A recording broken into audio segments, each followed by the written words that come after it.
एक बार की बात है, रामपुर गांव में सुधा नाम की एक लड़की रहती थी।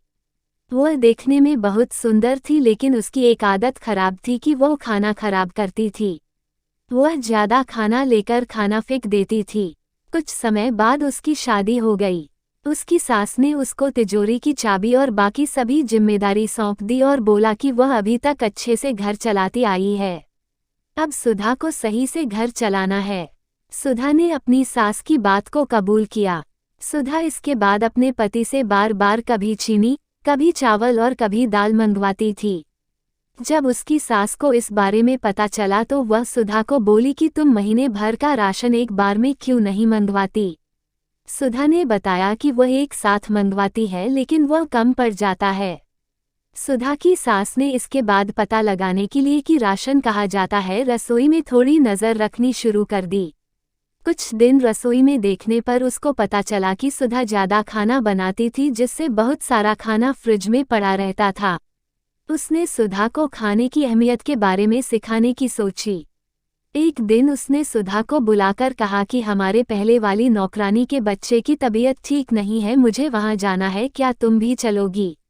सुधा भी अपनी सास के साथ जाने के लिए तैयार हो गई।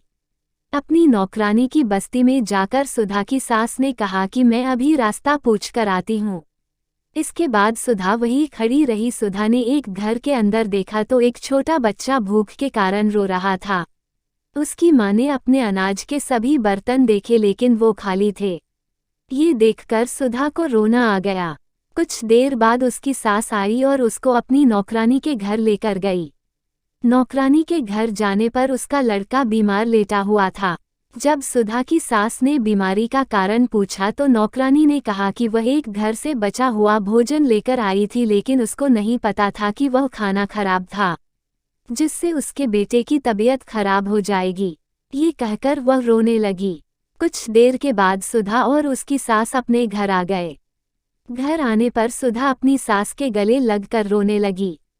जब उसकी सास ने कारण पूछा तो सुधा ने बताया कि मैं खाने को कितना बर्बाद करती थी और किसी को खाने के लिए 2 वक्त की रोटी भी नहीं है।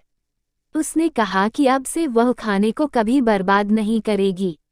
सुधा को खाने की कीमत महसूस होने पर उसकी सास खुश थी। सीख: इस कहानी से हमें ये सीख मिलती है कि हमें अन्न को कभी भी बर्बाद नहीं करना चाहिए।